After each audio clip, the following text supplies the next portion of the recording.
Pero bueno, muchas gracias en serio a todos por estar aquí. Y la idea de la conferencia de hoy, como ustedes podrán ver, es un título que no va para ninguna parte, un título muy genérico. Y la idea es esa, puse un título nada específico, un poco para poder hablar de lo que quiero, porque si no, el problema que tengo es si pongo un título muy específico, la gente viene por ese título, o la gente no viene. ¿Se imaginan si esta conferencia pongo subir a los universos superiores de Isaac Luria? Yo creo que aquí soy yo y Armando hablando solos. La gente dice, aquí no vengo porque esto es peligroso. Entonces, lo que hemos puesto, lo que se me ocurrió es poner un título de toda la mística judía en general, y a mí me gustaría empezar, no por las bases, lo que voy a hacer es dividir esta conferencia en dos partes, 10-15 minutos de la historia de la mística judía, de la Kabbalah, a lo largo de los siglos, y luego 40-45 minutos de los temas fundamentales. Y luego de esa hora, las preguntas. ¿Estamos de acuerdo? Vamos a hacer así, va a ser más rápido. Así que 15 minutos de historia, 40 minutos de análisis y luego las preguntas. El nacimiento de la mística judía realmente no se conoce exactamente cuándo nació. Así que ya empezamos un poco mal, pero sí tenemos una base que son los dos temas principales donde la mística judía de alguna forma se fundamenta. Y son lo que se llama Masé Bereishit, el misterio de la creación, y Masé Merkabah, el misterio del carro de fuego. Por lo tanto, hay dos misterios básicos, después aparecieron otros misterios, pero hay dos misterios básicos, dos secretos en el texto de la Biblia. Al fin y al cabo, lo que estamos analizando desde el punto de vista de la mística surge del texto bíblico. ¿Y dónde están estos dos secretos? Uno queda claro, está en el texto de Génesis, Bereishit en hebreo, y el segundo texto corresponde al primer capítulo de Ezequiel, es decir, lo que se llama el carro de fuego, la aparición del trono de Dios, de la Merkabah, y también al capítulo sexto de Isaías. Hay mucha gente que no sabe que Isaías también habló del carro de fuego y también habló de la Merkabah. Así que tenemos capítulo primero de Ezequiel, sexto de Isaías, que habla del misterio de la Merkabah, y tenemos entonces el tema de Génesis. ¿Cuáles son las dos cuestiones fundamentales? La primera cuestión del misterio del Génesis, o del Masé Bereishit, como se llama, el misterio de la creación, tiene que ver con cómo Dios creó el universo. Esta es la pregunta de Génesis, cómo Dios crea el universo. La segunda pregunta del Masé Merkabah, cómo Dios aparece y se revela de manera antropomórfica. Son dos cuestiones. Masé Merkabah es la revelación del Dios antropomórfico, Masé Bereishit es la revelación del Dios no antropomórfico. Tendríamos un Dios infinito, el Ein Sof, el infinito en el Masé Bereishit, y tendríamos un Dios finito en el trono de fuego, en el carro de fuego, en la Merkabah, en Masé Merkabah. La cuestión es que la Biblia se termina de crear su canon, bueno, no termina, sino se canoniza en el 515 a.C. Por lo tanto, no puede haber mística judía antes de esta fecha. Es decir, todo lo que nosotros hablemos de mística judía tiene que ver indudablemente desde el 515 a.C. en adelante, dado que no estaba canonizado todavía el texto bíblico, lo que ustedes conocen como el Antiguo Testamento. Del Antiguo Testamento que ustedes conocen, hay dos libros que en el 515 no entraron al texto. Primero que todo porque la historia de ese texto no existía todavía, que es el libro de Esther. Toda la historia del problema de la persecución del libro de Esther es del 380 a.C. Quiere decir que cuando en el 515 se canoniza no hay Esther, no hay historia de Esther. Y luego el Cantar de los Cantares, es decir, el Shir HaShirim, que es una obra que los rabinos y la tradición judía hasta el año 130 la consideraban pornográfica, dado que era un hombre que describía a una mujer y, lo digo rápido, se la quería ligar. ¿Okay? Y de alguna forma iba detrás de la mujer y cuenta, bueno, los besos de la mujer. No cuento más, no cuento más, se la tienen que leer. Rabbi Akiva fue el rabino que dijo, esta obra tiene que entrar en el canon. Fue por Rabbi Akiva. ¿Y cómo convenció a Rabbi Akiva a los rabinos? Diciendo de que el erotismo de alguna manera de este hombre por esta mujer era el erotismo del pueblo de Israel con Dios. que la búsqueda erótica, digamos, era del pueblo de Israel con Dios. Claro, vino el cristianismo y se encontró con el mismo problema. ¿Qué hacemos con esta obra? Y dijeron, bueno, es el amor otra vez de Cristo por la iglesia o de la iglesia por Cristo. Es decir, tuvieron que hacer algo también con esta obra porque era una patata caliente que el judaísmo le dejó al cristianismo. Por lo tanto, dos obras, el Cantar de los Cantares, ¿okay?, atribuido al rey Salomón, Shir HaShirim, pero no sabemos si fue de él. Y luego, el tema de este texto que nosotros hablamos, de Esther, no estaban cuando se canoniza el texto bíblico en el 515 a.C. Por lo tanto, podríamos decir que no hay mística judía desde el 515 para atrás, pero sí desde el 515 en adelante. Ahora, ¿cuándo aparecen los primeros místicos? No sabemos, pero sí lo que sabemos es que los primeros escritos místicos aparecen entre el siglo II y I a.C. Quiere decir que en la época de Jesús queda claro que hay un comienzo del desarrollo de la mística judía y que podríamos considerar a Yeshua de Nazaret, a Jesús, como un místico judío. Es decir, una persona que, por ejemplo, como rabino, está diciendo en el Nuevo Testamento, si usted quiere ir a orar al Padre, se encierra en su habitación y ora al Padre en lo secreto, eso es mística. Porque la mística lo que trata de hacer, a diferencia de la estructura religiosa, no es gregaria, es individual. La mística busca la conexión del alma con Dios en forma directa. Esa es la base de la mística. La mística no es gregaria por naturaleza. Sí es verdad que los rabinos realizaron una interpretación a través de los siglos de que era importante el minyan, es decir, las 10 personas, inclusive hicieron una especie de paralelismo entre el minyan, las 10 personas, por supuesto hombres mayores de 13 años, que le hicieron un paralelismo a las 10 sefirots del árbol de la vida, las 10 dimensiones. Por lo tanto, hay un sistema gregario, un sistema social. La religión es social, la espiritualidad es individual. Y por lo tanto, cuando un místico está trabajando en temas espirituales, el místico se está conectando con Dios en forma directa. Se está conectando desde su alma a Dios y no necesita de la congregación. El místico no necesita de la comunidad. Puede conectar con Dios en forma directa, por lo tanto, el modelo del místico es cuando Abraham conecta directamente con Dios. El modelo del místico es el modelo de Génesis, no el modelo de Éxodo. No es un pueblo que intermedia, no es Moisés como intermediario entre Dios y el pueblo de Israel o la iglesia intermediaria entre Dios y los hombres. No, no hay intermediación en mística. En mística hay una pretensión del alma de contactar directamente. Y ese contacto directo que tuvo Abraham en el Génesis también se volvió a repetir con los profetas de Israel.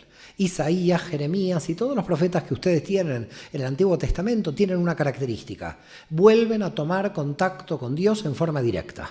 Por lo tanto, podemos decir que la mística también tiene un componente profético. No solamente tiene un componente posterior individual, sino que el individuo profeta, fíjense que profeta, si nosotros lo decimos en hebreo, se denomina Nabí. Profeta es Nabí, pero Nabí también puede ser vidente, porque el profeta es vidente. Entonces, si alguien aquí en Madrid dice fui a una vidente, está diciendo fui un profeta. Está diciendo exactamente lo mismo, porque es el mismo término en hebreo. Y el profeta es un vidente, pero es uno que tiene esa efusión del Espíritu Divino porque tiene conexión directa con Dios.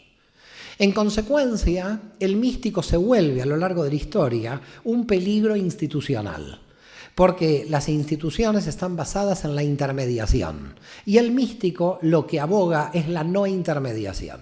Es decir, si nosotros vamos al texto del Nuevo Testamento, no encontramos a Jesús de Nazaret diciendo usted tiene que ir a misa a las 8 de la mañana. Jesús de Nazaret dice usted enciérrese en su habitación y ore al Padre en lo secreto. Eso es mística. ¿Estamos de acuerdo? Ahí no hay institución, porque no hay intermediación. Por lo tanto, el místico, en realidad, no es antisistema, es asistema, porque no entiende el poder. Directamente desintegra el poder, porque no hay una institución que haga de intermediación del poder. ¿Me van siguiendo más o menos? Por lo tanto, el profeta de Israel es un profeta que va contra el rey. En general, si uno lee el Antiguo Testamento, el Tanaj en hebreo, usted verá que casi todos los profetas iban contra los reyes. Empecemos con Natán, con el rey David. ¿Por qué iban contra los reyes? Porque al profeta no le interesa el poder, no le interesa la intermediación, le interesa la revelación directa. Por lo tanto, estamos en una cuestión de revelación directa y no en una cuestión de revelación por intermediación. Revelación por intermediación es que el intermediario toma el poder de revelación y dice, Dios dice lo que digo yo. Y cuando el profeta aparece, dice directamente, usted se conecta en forma directa. Por lo tanto, en la historia, hasta el siglo XXI, los místicos siempre eran pocos, apartados de la comunidad y, en definitiva, no informaban a la comunidad lo que estaban estudiando. Es decir, directamente quedaban en el secreto. Y la base del secreto de la Kabbalah o de la mística general no es solamente porque no se podía comprender desde el punto de vista intelectual lo que el místico explicaba, sino porque tenían miedo de morir y ser perseguidos por las autoridades. Por eso se volvió secreta. La Cábala se volvió secreta porque las propias autoridades podían perseguir a aquellos que estaban estudiando Cábala. Por lo tanto, el secretismo de la mística no es una cuestión solamente estructural de los temas tan avanzados que tiene la mística, sino que los místicos también decían, entre que no nos van a entender, después nos van a quemar. Por lo tanto, ya no tiene sentido ni explicarlo. Y por lo tanto, durante siglos, y podemos decir hasta fines del siglo XX, los místicos, por lo menos judíos, y yo creo que esto pasó en casi todas las religiones, se mantuvieron en cierto modo apartados de todas sus propias congregaciones. De hecho, en las propias congregaciones no se conocía ni la existencia de ese místico judío. Es decir, si yo le hablaba a mi abuelo cuando mi abuelo vivía, y de hecho se lo pregunté, ¿quién estudiaba Cábala? Él decía, bueno, el rabino que se reúne con este sabio de la comunidad, pero la comunidad no se enteraba del estudio místico que estaban haciendo estos 2 o 3 encerrados en la judería medieval. Es decir, nadie se enteraba, había 2 o 3 que estaban estudiando esto. Por lo tanto, hay que olvidarse de que el místico tenía una pretensión, en principio, cuidado, porque en el final la cosa podía terminar mal, el místico en principio quería esa conexión directa con la divinidad. Lo que sucede en el campo de la historia judía, como vamos a explicar, es que el místico que realiza ese cambio individual a nivel del alma, ese cambio de conciencia a nivel individual, eso se llama teshuvá.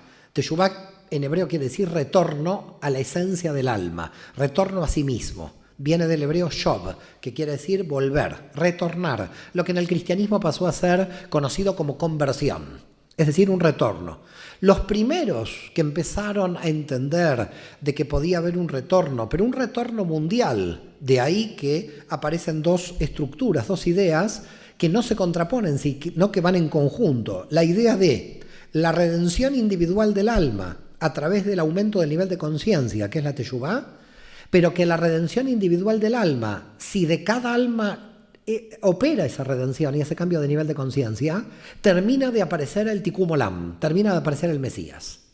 En consecuencia, aquí tenemos una situación paradójica en la historia. Mientras que la idea del Mesías al principio era una idea que si nosotros cambiamos va a aparecer el Mesías. Es decir, el Mesías era el resultado final del cambio de conciencia de todos. Terminó con San Pablo pasando al revés. Como no se produce el cambio de conciencia, tenemos que esperar a un Mesías que nos venga a cambiar la conciencia. No sé si queda claro el problema. En el mundo judío tradicional y la mística, el místico quiere el cambio de conciencia para que con el cambio de conciencia general se produzca el final de los tiempos y por lo tanto llegue la era mesiánica. La era mesiánica sería el resultado del cambio de conciencia general, no un Mesías que irrumpe y nos obliga a cambiar de conciencia porque no tenemos conciencia. No sé si ven la diferencia entre el Mesías que se produjo con Pablo y el cristianismo, es decir, irrumpió y seguimos pecando y no hay cambio de conciencia, y todos los que siguen esperando la era mesiánica porque no se produce ese cambio de conciencia. Pero cuando el místico está diciendo que se está produciendo el cambio de conciencia, quiere decir que hay congregaciones que podían autodenominarse mesiánicas, en el sentido de que congregaciones que entendían, bueno, nosotros sí estamos cambiando de conciencia. ¿Qué congregaciones en la historia, en el siglo I a.C.? Los esenios. Los esenios, los judíos de Qumran en el desierto, entendían que ellos habían llegado a la pureza y a un cambio de conciencia, y los primeros escritos de Kabbalah son del siglo I a.C. Y los tenemos en Qumran, en los rollos del Mar Muerto.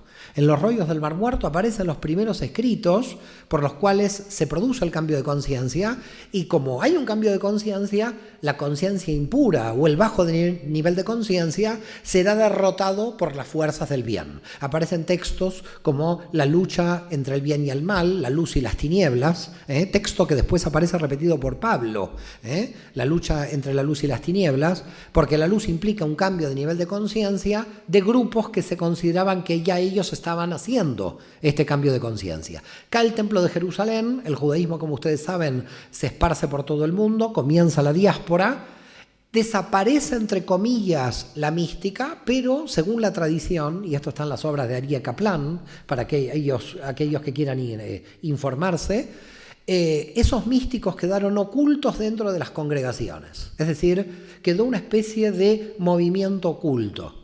Cuando hablamos de la mística del siglo I a.C. y del siglo I después de Cristo, estamos hablando básicamente de gnosticismo, es decir, la mística judía es gnóstica, a tal punto que Rashi, el exégeta judío francés del siglo XI, va a decir, Dat, el conocimiento es el Espíritu Santo. ¿Estamos de acuerdo? Cuidado. El conocimiento, no el conocimiento teórico de Occidente en las universidades. Por las dudas lo digo. La conciencia, el conocimiento que tiene un trípode en la tradición mística judía. El trípode es conocimiento racional, conocimiento intuitivo y conocimiento experiencial. En el árbol de la vida son 3 dimensiones diferentes. Conocimiento intuitivo es Jochma, la sabiduría. Conocimiento racional es la Binah, la inteligencia o el entendimiento. Y Malhut, el conocimiento de la experiencia. Cuando decimos que elevamos el nivel de conciencia, elevamos un punto de centro del trípode. Cuando elevamos la conciencia, no elevamos solamente el conocimiento teórico, sino el conocimiento, racional, sino también el intuitivo. No elevamos solamente el intuitivo y el racional, sino a partir de la experiencia. Porque si no hay experiencia, no hay conciencia. Y por lo tanto, para la mística judía, la materia no tiene que ser rechazada. Y esa es una diferencia con el gnosticismo radical que apareció luego, que sí rechazó la materia.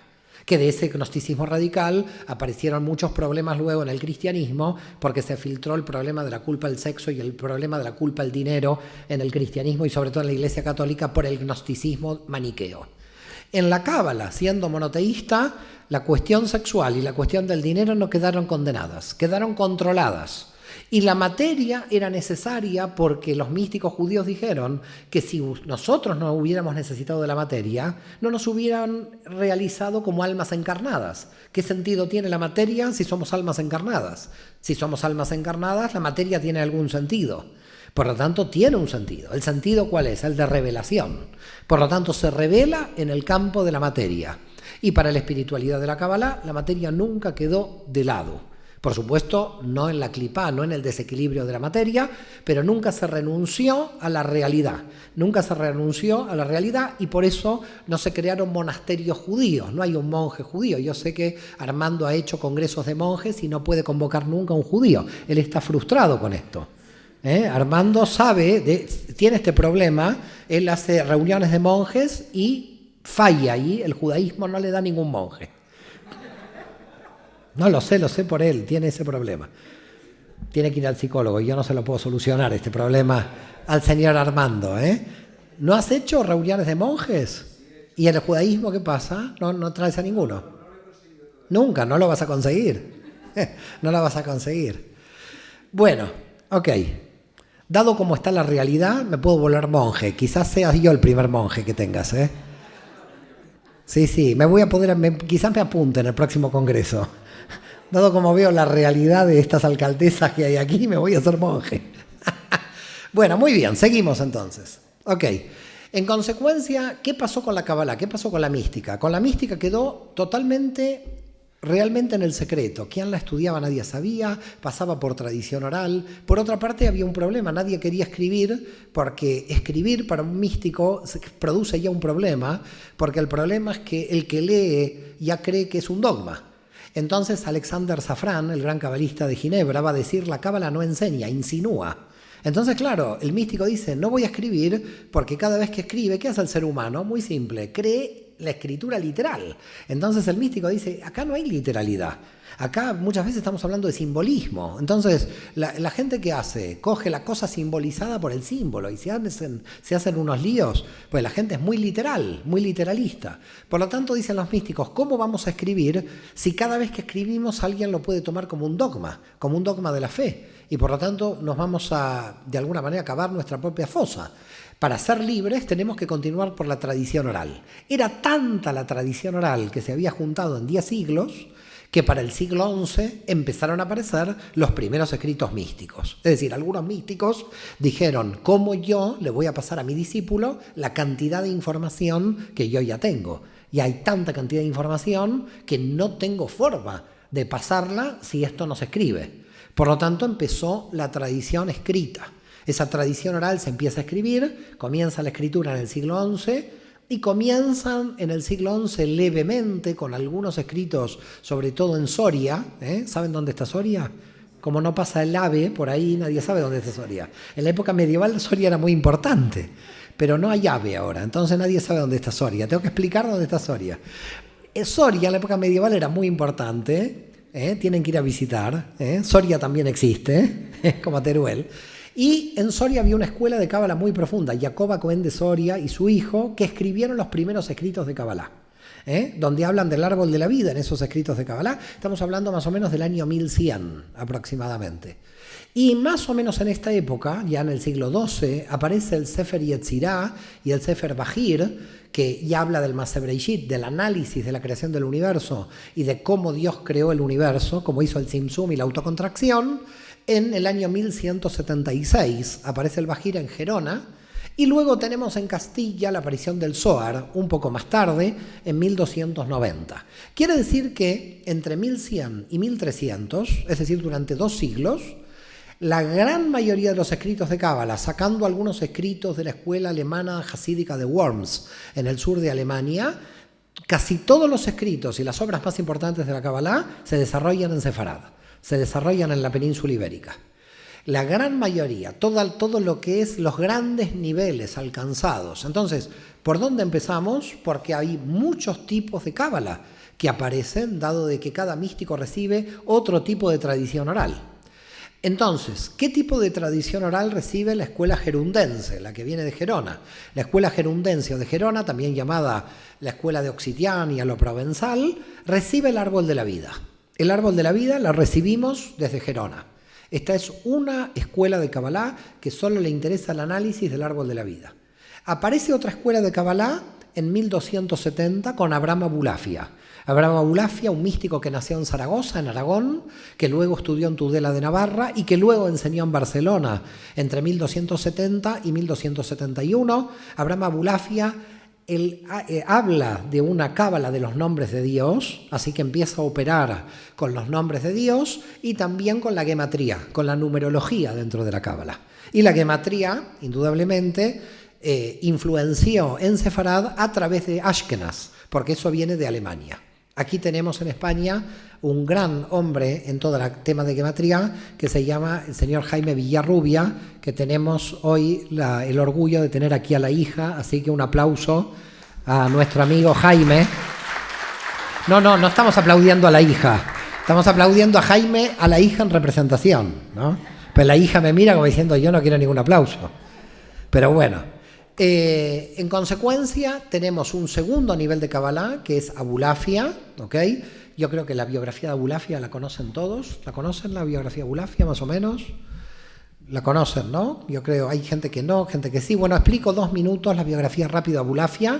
Nació en 1240 en Zaragoza, estudió en Tudela de Navarra, fue profesor de Kabbalah en Barcelona. Profesor de Kabbalah en Barcelona, ¿qué quiere decir? A ver si queda claro, pues la gente cree que puso un centro cultural. No, en 1270 el tipo fue a la judería de Barcelona, se encontró con 4 personas que querían estudiar Kabbalah, les enseñó o les intentó enseñar Kabbalah y dijo que solo uno entendió. Este que entendió fue el gran Yosef de Jicatilla, otro gran cabalista que terminó muerto en Segovia y había nacido en Medinaceli. ¿Ok? Entonces Abraham Abulafia enseña un año y medio en Barcelona y el rabino de Barcelona lo declara loco. Shlomo Ben Adret lo declara loco. La verdad que cuando uno lee a Abulafia es que estaba un poco loco. Yo no tengo nada contra Abulafia y no apoyo al rabino en esto, en la acusación, pero el tipo estaba...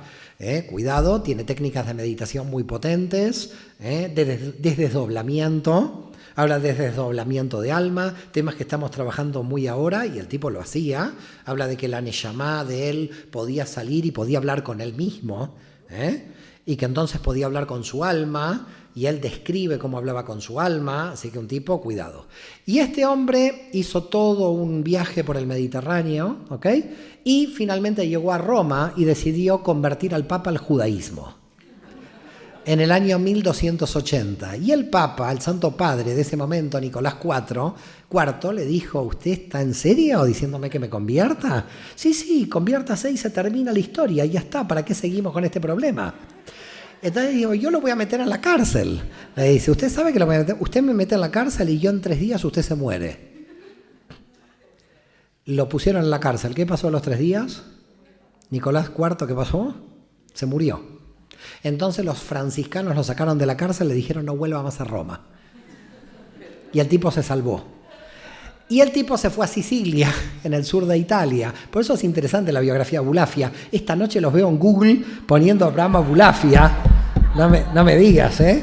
La verdad que es interesante. Hay que poner Abraham Abulafia en Google y entonces, ¿cómo termina Abraham Abulafia? Termina en la isla de Comino, que es una isla en el norte de Malta, y ahí desaparece, porque no sabemos bien cómo murió. Sabemos que murió ahí, pero la tumba no la conocemos. Tradición de la gente de Malta es que cuando baja mucho la niebla en Malta, dicen los isleños que tienen temor a que aparezca el alma de Abraham Abulafia. Esa es la tradición que quedó en Malta. En Malta baja la niebla y la gente dice bien Abraham Abulafia, como que se preparan, ¿ok? Porque nadie sabe dónde está enterrado. Abraham Abulafia, en algunos escritos se declaró el Mesías. Como ustedes pueden ver, en el judaísmo nos sobra Mesías. Tenemos Mesías en cada siglo. Yo muchas veces cuando estoy con un cristiano que me dice, sé cuál es la diferencia. En el cristianismo creemos en el Mesías y en el judaísmo no creen que llegó. No, en el judaísmo llegaron un montón. Hay muchísimos Mesías. Esta es la diferencia. No es que hay solo uno. Y este fue uno de ellos. Él creyó que enseñando la Kabbalah, que él se llamó luego extática, porque él lo que desarrolló son técnicas de meditación individual con movimientos de respiración, por lo cual se nombraba el nombre de Dios para conectarse con la divinidad. Todas estas diferentes cábalas, y me falta la tercera que es la del Zohar, la que nació entre Segovia y Ávila, estos 3 movimientos de cábala, un movimiento hubo en Barcelona que terminó en Segovia, de unión entre la cábala del árbol de la vida de Gerona y la cábala de los nombres de Dios de Abulafia. ¿Quién unió esto? Lo unió Yosef de Jicatilla. Yosef de Jicatilla en la obra Shaarei Orah, Las Puertas de la Luz. En esa obra, Las Puertas de la Luz, que hay una edición en castellano, pero que no se consigue muy fácil, él unió lo que Abulafia le enseñó, más el árbol de la vida de la escuela de Girona. Por lo tanto, tenemos 2 escuelas de cábala que ya a fines del siglo XIII un cabalista las puede unir. Y luego, cuando aparece el Zohar, que ya es con Moshe de León de Guadalajara en el siglo XIII, claro, justo en ese momento está Yosef de Jicatilla en Segovia, porque se dice que el Zohar no lo escribió solamente Moshe de León. Según los investigadores, el Zohar fue escrito por un grupo de cabalistas, entre los cuales probablemente haya estado Yosef de Jicatilla, que había sido alumno de Abulafia. Lo cierto es que después de que el Zohar y Yosef de Jicatilla murieron en 1305, desaparece el movimiento místico judío casi de España, queda otra vez que poca gente conoce, no hay luminarias. Después recuerden también lo que pasó en el siglo XIV. El siglo XIV en Navarra hubo una hambruna en 1320, luego vino la peste negra de 1347-48 y luego vino el pogrom de 1391 en casi todas las juderías. Así que en el siglo XIV fue un siglo dramático en la península ibérica, para toda la península ibérica por la peste negra, pero para los judíos en particular por la persecución de 1391. En esas condiciones, aparentemente no tenemos luminarias de la cábala ninguna, pero sí tenemos el último de los cabalistas que se desarrolla en Toledo en 1474. En 1474 nació, quiere decir que para la expulsión de 1492 de los reyes católicos, que paz descansen, ¿por qué se ríen? No entiendo. Que paz descansen. También resucitarán con la resurrección de los muertos. Así que ya veremos qué pasa ahí. En consecuencia, en 1492, este hombre tendría, bueno, hay que hacer el cálculo, 16, 18 años, nació en 1474, y David ibn Zimbra no es tan conocido. Es decir, ¿quién conoce a David ibn Zimbra? Nadie lo conoce. Pero David ibn Zimbra es el cabalista que va a viajar, obligado por la expulsión, ¿no?, de 1492, a Egipto, y en Egipto va a ser el maestro de Isaac Luria. Y ahí sí que la cosa cambia, porque Isaac Luria va a ser una de las posteriores luminarias de la Kabbalah. Quiere decir que tenemos una primera época de la Kabbalah, la historia antigua, con los esenios, que hay poco material, que casi desaparece la mística en esa época, la gran producción de la mística judía en España entre el siglo XII y el siglo XIV, entre 1100 y 1300, y luego entonces va a haber una tercera etapa. Y en esa tercera etapa, a mi modo de ver, y esto es muy particular mío, se alcanza el nivel más alto de la Cábala en la historia. Es decir, hasta hoy nadie pudo superar el nivel de conocimientos que alcanzaron tres personajes que se unieron en el mismo lugar, que se conocieron por poco tiempo en la ciudad de Safed, en Galilea, en el norte de Israel. Y siempre las cosas raras pasan en Galilea, que sepan. En Jerusalén no, porque cuando entran a Jerusalén ya los matan. Pero en Galilea pasan las cosas raras. Y también la Cábala en su tercera época se desarrolló en Galilea. ¿Quiénes son los grandes de Galilea? Los grandes son Moisés Cordovero, porque Moisés Cordovero realizó una interpretación al árbol de la vida de 1400 páginas que se llama El Jardín de las Granadas, el Pardes Rimonim. Para estudiar esa obra hay que estar 3 o 4 años. Yo estoy un cuarto de esa obra y no avanzo. Eso es el Pardes Rimonim, el Jardín de las Granadas, 1400 páginas de análisis del funcionamiento del árbol de la vida. ¿Qué hace Cordovero? El análisis del alma humana a través del análisis del árbol de la vida. Luego tenemos a Isaac Luria. Isaac Luria francés. Isaac Luria explica el Tzimtzum, el Maseh Bereshit, la creación del universo. Es decir, tenemos a Moshe Cordovero que explica cómo funciona el alma, 1568, 1569. En el 1569 llega Isaac Luria a Safed desde Egipto, después de meditar durante 20 años en el Nilo. Después de meditar durante 20 años en el Nilo y llegar a la conclusión de cómo se crea la creación. Y con ese nivel, con ese material, en Safed explica 1 año y medio lo que transcribe su alumno, que también va a ser la tercera luminaria, Jaim Vital, en 15 volúmenes que tenemos hoy en hebreo, en el año y medio en que explicó Isaac Luria el nacimiento del universo, y vino Jaim Vital en 1571, luego de que murió Isaac Luria, y explicó la reencarnación de las almas. Por lo tanto, tenemos en Safed 3 luminarias entre 1565-60 a 1571, el que explica el alma, el que explica el nacimiento del universo y el que explica la reencarnación de las almas. Y luego de Jaim Vital aparecen los discípulos de todos ellos, pero todos son menores y prácticamente otra vez la Cábala vuelve a difuminarse y nadie tiene una gran luminaria. Hasta que aparece Natán de Gaza en el año 1665, hace un desarrollo de la Cábala luriánica muy alto, pero se encuentra con otra persona que se declara el Mesías, y la Cábala en el siglo XVII dio lugar a la aparición de un movimiento mesiánico en el Imperio Otomano, que por supuesto terminó muy mal, porque lo que hizo el Imperio Otomano, el movimiento se llamó de Shabbatai Tzvi, y el movimiento de Shabbatai Tzvi, este Mesías, se declaró, y los rabinos entendieron que la declaración mesiánica de Shabbatai Tzvi venía a consecuencia del mal uso de la mística, del mal uso de la Kabbalah. Y ahí prohibieron que los menores de 40 años, que las mujeres, que los niños, los gentiles, los no judíos, bueno, a todo lo que se movía por ahí, los rabinos prohibieron que se estudie la Kabbalah porque entendieron que la Kabbalah había dado lugar a un movimiento mesiánico que había movido muchísima masa judía y que terminó muy mal porque Shabbatai Tzvi no fue un Mesías que se fue a la cruz, porque cuando el sultán le dijo que se convierta al Islam, el tipo se convirtió. Por lo tanto, terminó sus días converso al Islam. Ahora, igual, los que le siguieron lo tenían que justificar de algún modo y dijeron que entonces se convirtió al Islam para bajar al mundo de las clipot, para bajar al mundo del mal y extraer de ahí las luces. Es como que iba a judaizar al Islam desde adentro del Islam, algo así. De que iba a mostrar la luz de Israel dentro del Islam y era la justificación del movimiento. Movimiento que hoy tiene 20.000 seguidores. Porque están esperando que Shabbatai Tzvi vuelva del cielo. Todos esperan que algo vuelva del cielo. Jesús vuelva del cielo, Shabbatai Tzvi vuelva del cielo, Elías el profeta vuelva del cielo. Les digo que si algo vuelve del cielo va a haber mucha gente en el transporte. Lo curioso de toda esta gente que está en el cielo es que no hay una mujer que cocine ahí. Y no lo digo por machismo, lo digo por ninguna mujer está en la Merkabá. La verdad, muy aburrido. Si a mí me invitan a la Merkabá con Elías, con Jesús, la verdad que yo ahí no subo. Así no me pones una mujer ahí en la Merkabá, ¿yo qué hago ahí? Está Elías, está Jesús, un año en la Merkabá, después bajo. ¿Qué hacemos? Y esto se está grabando para ¿Esto lo va a escuchar el arzobispo de Madrid o no?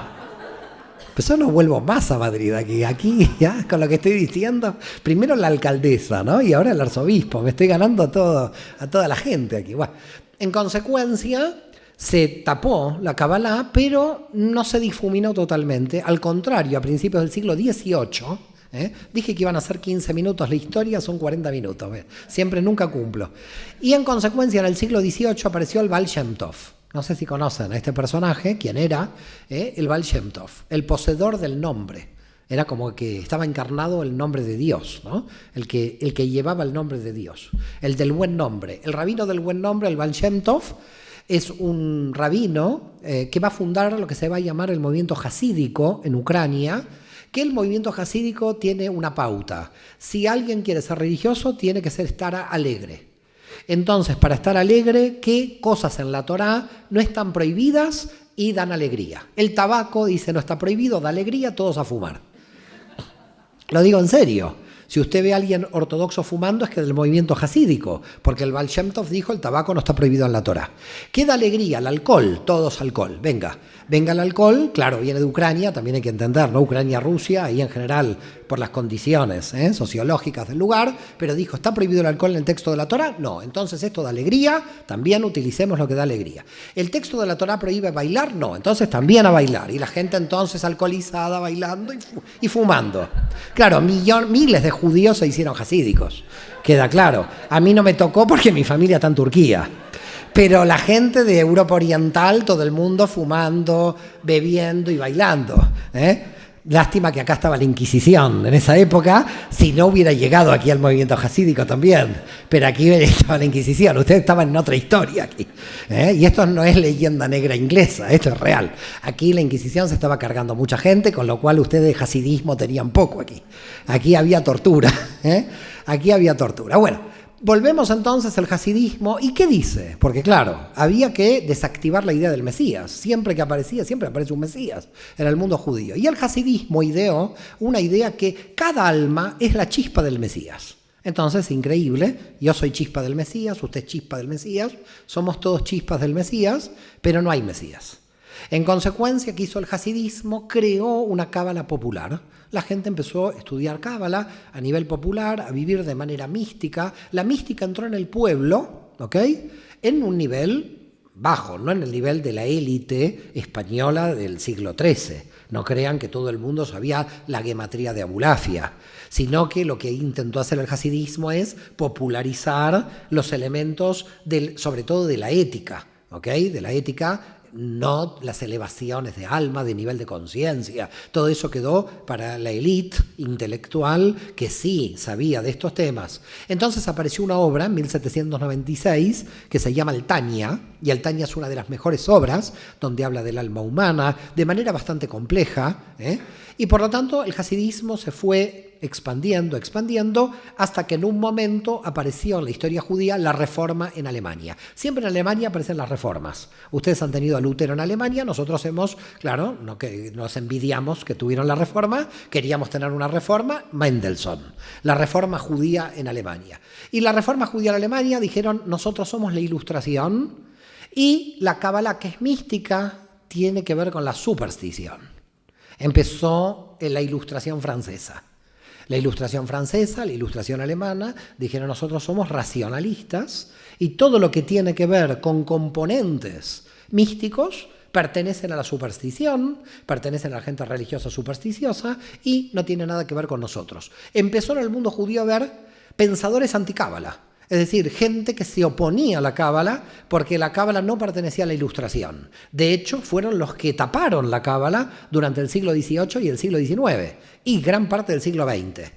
Pero en el siglo XX sucedió uno de los fenómenos más importantes de la cábala para la cábala del siglo XX, donde de ahí nace un campeón de la cábala y de ahí nacen las líneas de la cábala que tenemos hoy en la actualidad. ¿Qué es lo que sucedió en el siglo XX? Sucedió que había un joven marxista-leninista de la Universidad de Varsovia. Este joven marxista-leninista de la Universidad de Varsovia estudió Feuerbach, Hegel, Marx, toda la filosofía europea, hasta que llegó a la conclusión de que la filosofía europea no llegaba a ninguna parte. Y empezó a estudiar temas místicos y empezó a entrar en la cábala y se volvió observante y se transformó en un ortodoxo judío. Y este hombre se llamó el Baal Hasulam, Ashlag. El Baal Hasulam quiere decir la escalera en ascenso. El místico judío más importante del siglo XX empezó como un estudiante revolucionario marxista de la Universidad de Varsovia, que se estudió toda la filosofía europea y llegó a la conclusión que la filosofía europea tenía un problema básico. Había perdido la espiritualidad.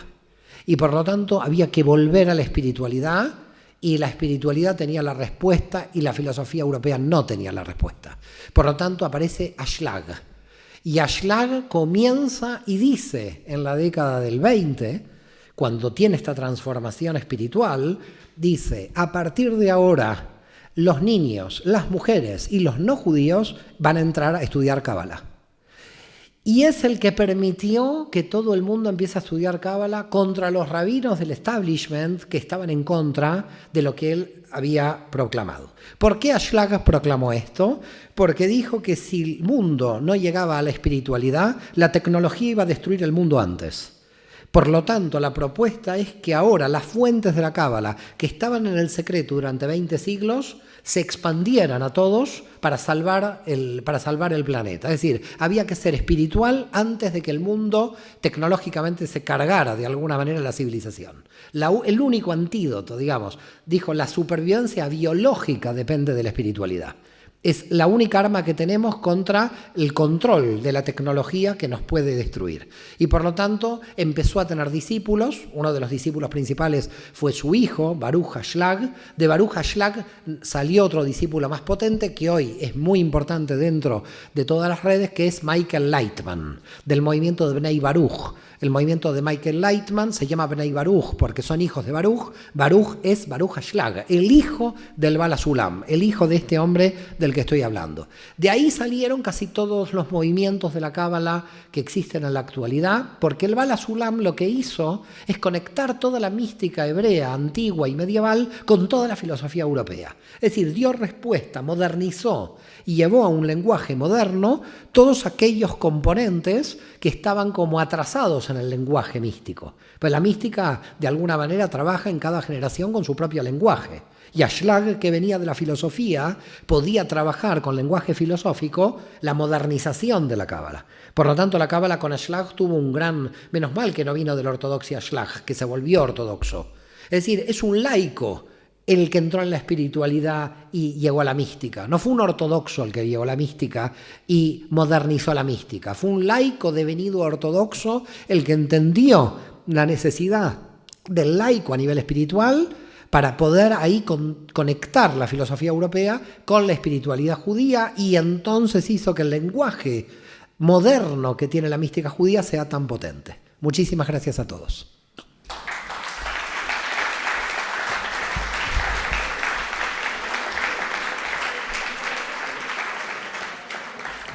Tenemos tiempo de preguntas, ¿no, señor Armando, o no?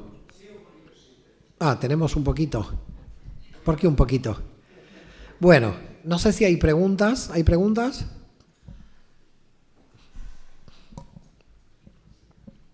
Están sin preguntas. Sí. Espera que le va a llegar el micro. Bueno, en principio se me oye, ¿no? Sí, sí. Primero una aclaración y después una pregunta.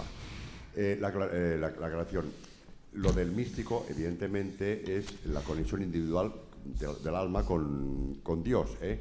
Y esa conexión hay que añadirle que al unificarse el alma con lo divino, se transforma en lo divino, ¿no? Y después, también preguntarte, ahora en estos momentos en el judaísmo, ¿qué porcentaje más o menos hay de cabalistas? Bueno, en la primera estamos de acuerdo. Esa es una reflexión donde estamos de acuerdo.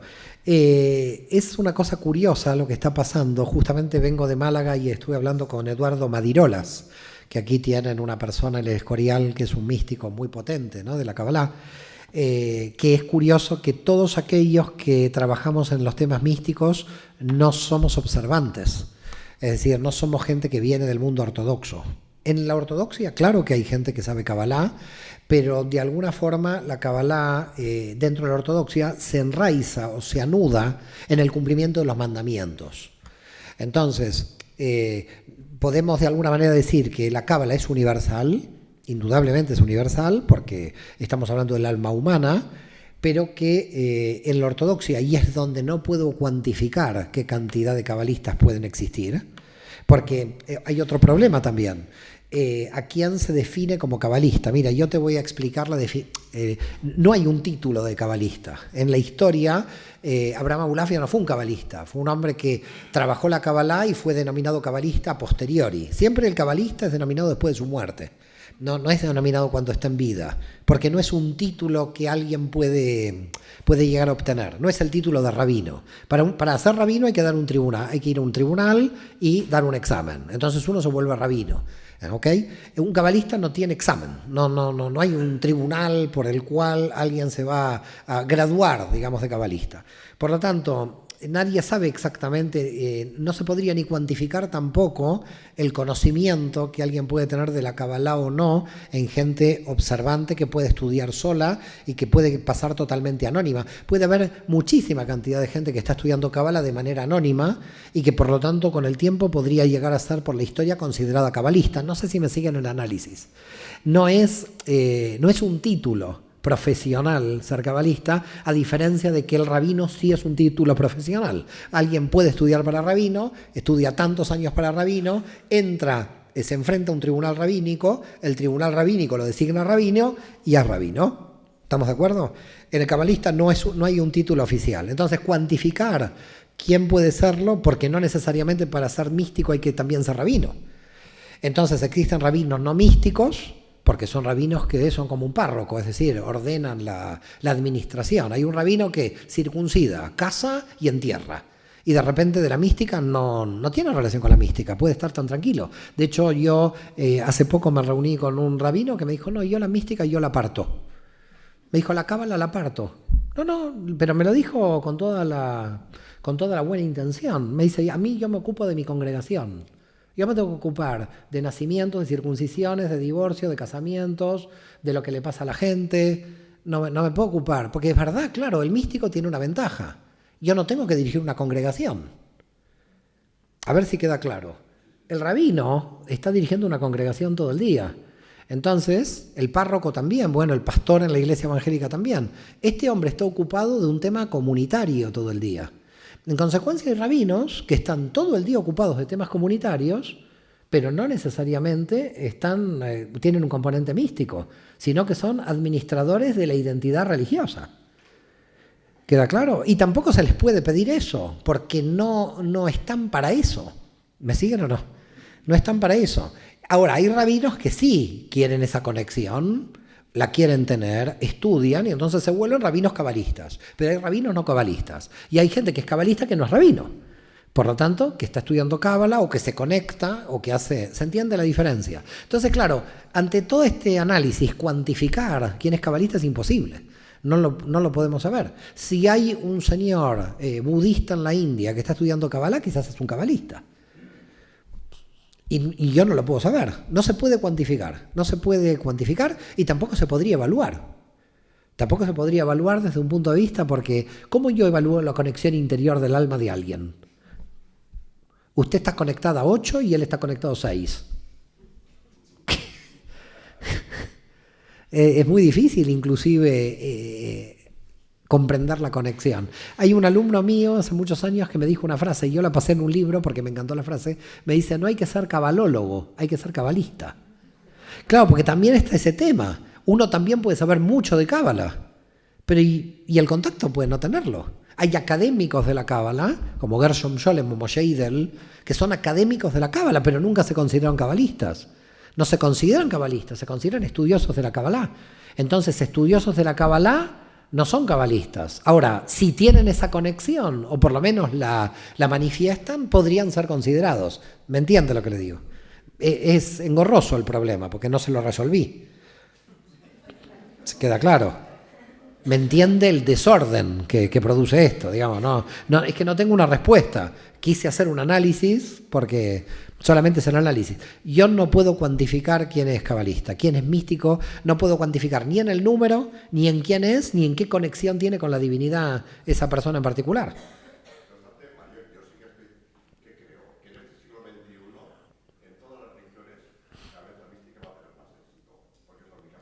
Bueno, yo también coincido con usted, pero me entiende el problema que yo le presento.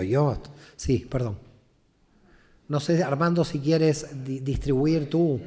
Armando distribuye. Distribúyeme porque no quiero quedar mal con la gente. No, es que la gente va a creer que la rechazo por que hay favoritismos de micro. Que hay enchufe del micro. Acá está el enchufe del micro ahora. Sí.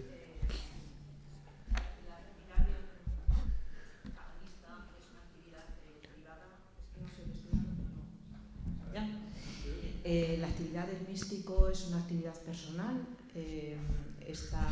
nace en él y muere en él, o tiene una repercusión en la sociedad, en el grupo. Yo creo que tiene una repercusión, pero que la intención del cabalista no tiene que ser la repercusión. Es decir, a ver si se entiende lo que estoy explicando. El místico se trabaja a sí mismo, y si logra conectar con la luz sola se va a expandir. Pero no es un marketing de la luz, tipo San Pablo.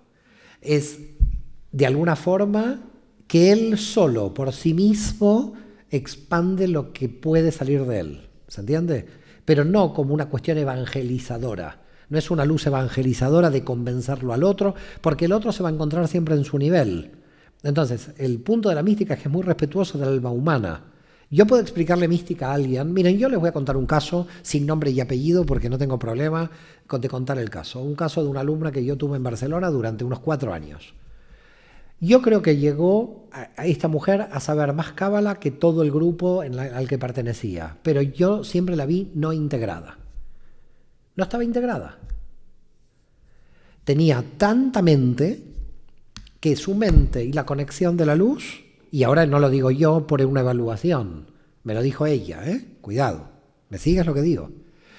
Era imposible integrar la luz con una mente tan dual, es decir, una mente que se oponía a la integración, pero la mente juntó información de cábala a tope, porque era una de las que más sabía dónde estaba la referencia de la cábala tal y cual, página 44, versículo 4, era una máquina Google en femenino, pero lo impresionante era que es un caso que a mí me llamó mucho la atención. Tuve un segundo caso luego, parecido en otro grupo, y también de una mujer muy mentales, donde la mente seccionó, digamos, la cábala, tomó a la cábala como cultura de información. ¿Se comprende lo que estoy diciendo? Es decir, podía estar en una reunión social debatiendo ideas de la cábala, se volvieron como los académicos de la cábala que enseñan en la Universidad Hebrea de Jerusalén, pero nunca llegó a integrar, nunca llegó, en ambos casos, mi recomendación fue que se vayan a hacer zen, que se vayan a hacer otra cosa, porque la cábala, siendo muy mental, les estaba realizando una clipa a ellas, no se estaban relajando. Yo las mandé a bailar, a hacer meditación, a hacer masajes, las saqué del grupo porque estaban en un bucle mental, habían entrado en un bucle mental, estaban tomando a la cábala como una información cultural. totalmente teórica, desvinculada de la aplicación práctica. No sé si me están siguiendo. Y fueron 2 casos increíbles que he tenido, y ahí lo pude ver claramente. Entonces, yo no puedo decir que no enseñé o no intenté enseñar esa conexión durante esos 4 años que tuve, pero el recipiente estaba bloqueado. Entonces, cuando tú tienes un recipiente bloqueado, no hay forma. Porque el desbloqueo lo tiene que hacer. El problema es así. El trabajo es personal. Entonces, tú puedes expandir, pero la luz no llega siempre al mismo lugar. Porque el tema es cómo está el clic del que recibe, cómo es el receptor. Si el receptor está bloqueado, tú puedes enseñar 100 años de cábala que no hay forma de conexión. Y no te lo digo yo por teoría, sino caería en el problema de ellas. Te lo digo por la práctica de lo que yo vi en ellas. Y de lo que ellas vieron en ellas. Cuidado que sufrían estas situaciones, ¿eh? No era no consciente. Lo loco de todo este asunto es que no era un análisis de examen mío frente a los casos. Era que ellas mismas estaban atrapadas en la mente. La mente puede ser tan potente que el alma sufre y enferma. La mente es peligrosa en un nivel. Porque la mente tiene que estar al servicio del alma. Si la mente no está al servicio del alma, juega en contra. Porque lo que sucede en la mente, dice la Kabbalah, es que aparecen las fuerzas oscuras de la seducción mental. Y eso se llama en Kabbalah Lilith. Lilith es la seducción de las fuerzas femeninas mentales. No es el feminismo este que apareció por ahora. Es en el arquetipo, porque todos tenemos a la Lilith dentro, es cuando el racionalismo de la mente entra en bucle y no deja que el alma conecte. Quiere decir que a veces la mente hace que el alma no pueda conectar y entonces la persona sufre. Si la persona sufre, a veces no puede salir de ahí, entra en bucle y se bloquea. Y por más que tú quieras enviar ahí luz para que exista un intento de conexión, a veces puede que no. Ahora, ¿qué puede pasar también? Porque en el reino de los cielos luego veremos la cizaña y el trigo cuando crezcan. Lo que puede pasar también es que quizás, y también hay casos, estuvieron 4 años bloqueados, pasan 10 años, la vuelvo a ver a la persona y ahí germinó. Cuando la vasija estaba apta, quedó acumulada la información, la vasija estaba bloqueada, pero cuando en algún momento de su historia la vasija se desbloqueó, entró la información y se hizo carne. Pregunta que me podés hacer, ¿cuándo se desbloquea? En general, cuando ataca el mal y la muerte. Se desbloquea cuando muere un familiar o cuando tiene una desgracia personal. Porque ahí la mente no sirve. Y entonces se desbloquea y se integra. La gente integra, cuando la gente es muy mental, lo integra por un sufrimiento que la mente no puede administrar. No sé si te dio contestada la... Sí, has comentado antes que Kabbalah llegó a la conclusión, no sé si fue una intuición que tenía que el camino de la tecnología pues no era bueno. Entonces, ¿era una intuición o él tenía casos experienciales prácticos que lo suponían? ¿Sí? No, él básicamente lo que decía Schlag es que había un problema. La tecnología en sí misma no es ningún problema. El problema es el ego y el poder. Es decir, el problema que plantea Schlag, pero no es un problema de Schlag, Jesús de Nazaret también lo explicó hace 2000 años. Siempre estamos con el mismo problema, el ego y el poder. Es decir, andamos siempre caminando por una distorsión de la realidad. En el ser humano hay una problemática, no puede soportar tanta verdad. En consecuencia, como el ser humano no puede soportar tanta verdad, el sistema mental se sitúa en una zona de seguridad. No sé si me van siguiendo. El profeta o el místico tienen un problema, quieren saber la verdad. Como quieren saber la verdad, están totalmente disociados de la sociedad, porque la sociedad no vive en la verdad, vive en un sistema tenebroso de seguridad. En consecuencia, el místico es como un loco en la sociedad, no lo entiende nadie, porque en realidad, como la sociedad está loca, tiene que calificar de locos a los que están cuerdos en serio. Pero es la sociedad la que está loca y desplaza la locura al que ve la realidad. No sé si me va siguiendo. Si usted ve profundamente la realidad, usted está muy marginal en la sociedad.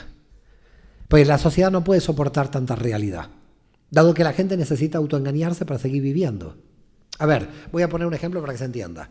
Imagínese que usted hace una evaluación matemática de pasar de 80 a 100 en una autopista, subir de 80 a 100.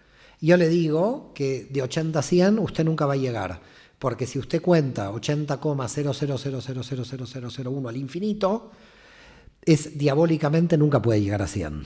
La realidad es que es imposible llegar a 100 porque con los decimales usted estaría contando decimales al infinito. No habría posibilidad de llegar a 100. Si usted quiere entrar a su casa, nunca entra a su casa, porque la Tierra rota.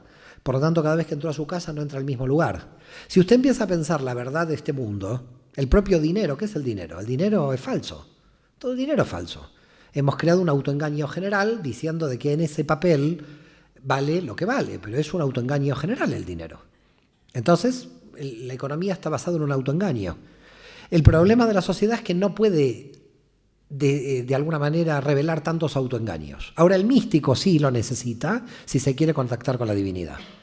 El místico necesita sacarse los sistemas de autoengaño, por lo menos los propios. Puede ver los de la sociedad, pero los propios son los que se tiene que sacar. Si no, no hay forma de conexión. Entonces, el trabajo es sacarse los autoengaños. ¿Cuál es la raíz del autoengaño? La mente, la biná. ¿Por qué está diseñada la mente para el sistema de autoengaño o para la supervivencia? Es decir, me tengo que autoengañar porque necesito sobrevivir. Es decir, me tengo que autoengañar que en ese billete hay 100 euros porque todo el mundo está autoengañado de que hay 100 euros. Por lo tanto, entonces tengo que participar del autoengaño. En consecuencia, la mente humana me hace participar de todos los autoengaños para no quedar fuera del sistema. Si no, estaría fuera del sistema. No sé si me están siguiendo con lo que digo. Entonces, el problema del místico es que puede llegar a vivir una doble vida. Está tan conectado con la esencia que le parece que el mundo es todo mentira. Y es mentira. Pero tiene que vivir el mundo como si fuera verdad. Por lo tanto, es complicadísima la vida del místico. Porque tiene que vivir una mentira que sabe que es mentira y tiene en el interior que vivir una verdad que no se la puede compartir con nadie. Porque solamente la siente él en su interior. ¿Me va siguiendo? No sé cómo llegamos aquí de la tecnología, ¿no? Porque la pregunta era la tecnología. Lo mío es una desgracia, no sé, ¿no? Pobre hombre, no le contesté la pregunta todavía, ¿no? Seguimos haciendo análisis, pero que sepa que la tecnología no es mala para la gente de la Cábala. Ahora le contesto la pregunta, que no es mala la tecnología, el problema es el ego y el poder. Sí. Miren al señor Armando. El señor Armando es el que está ahora... ¿Quién habla? Sí, una preguntita. Señor Chávez. A ver, he observado en mi modesto caminar de 30 años, sobre todo en los últimos sistemas cabalísticos, por muy buenos, muy profundos que son, en general intentan bajar el mesianismo al... Sin embargo, yo empecé con un autor y he vuelto a terminar con él porque creo que es otra cosa. Ni los mismos cabalistas ni judíos le entendían según cuenta él en las sinagogas. Supongo que habrás leído él, si lo conocerá mejor que yo. Tiene hasta 50 obras, me refiero a Friedrich Weinreff. Es que es otra visión distinta, porque el octavo día es el mundo futuro y tenemos que pasar todos por la muerte para realizarlo. Hayamos tomado conciencia del bien y del mal o del árbol de la vida que se esconde tras el bien y el mal de la Torá. Entonces me parece mucho más correcta que la idea mesiánica de bajarlo aquí, porque según cuenta la tradición que cuenta él, este mundo del 4 tiene que existir continuamente.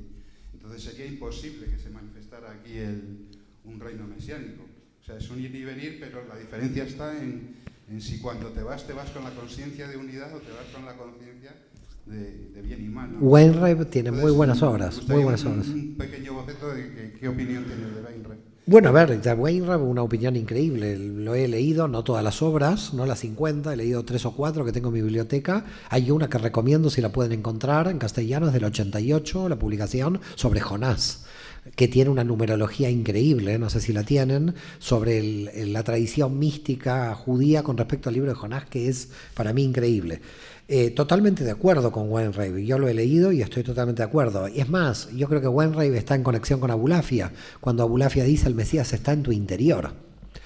Yo creo que Jesús, Abulafia, el Baal Shem Tov, todos caminan por el mismo lugar.